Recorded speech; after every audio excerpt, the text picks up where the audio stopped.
said, "You've spent the last 47 years overcompensating for my static performance." I just stuck me on the keyboard.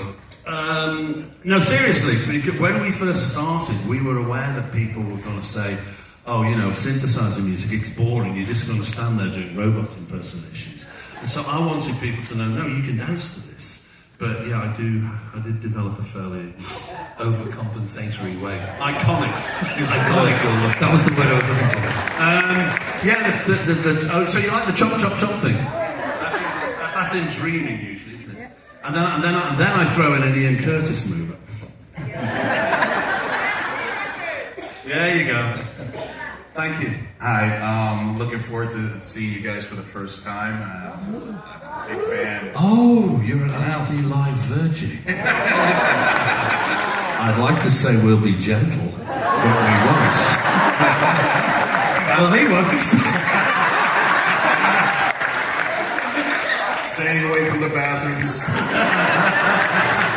That's how we keep people in the theatre. I'm reckoning with Paul coming to the bathroom. I'll be the guy in the back with his legs crossed the whole time. But as writers, how through the years has it been to deal with the fact that probably one of your biggest hits was written literally in 48 hours, and yet some of the hits that you're having now took years to develop?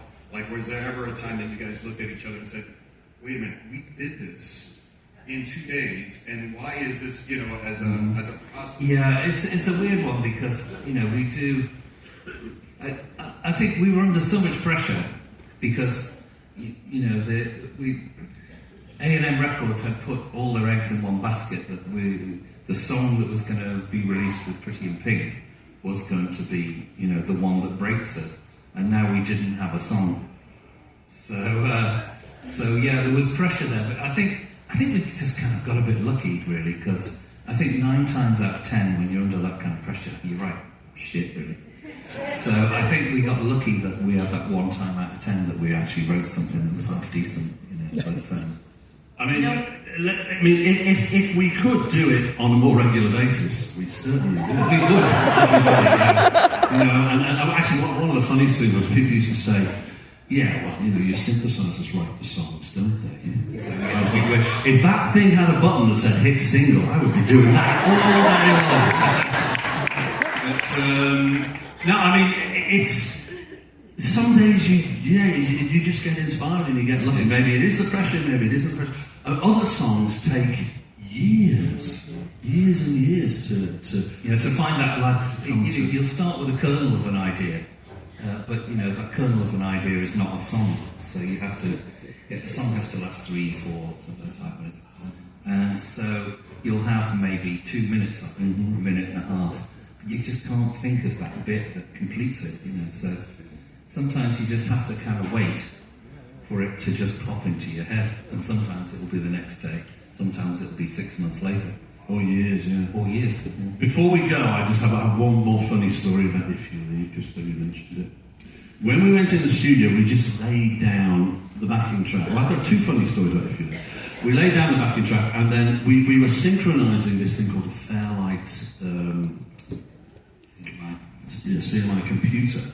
And in the second verse, there's a steel drum comes in and it goes diddle-in, diddle-in. And for some reason the computer picked up a quarter beat out of time. It was supposed to be on the beat, and it was off the beat. And we both looked at each other and went, "We'll keep that." Thank you, computer. You fucked up beautifully. That way we have that.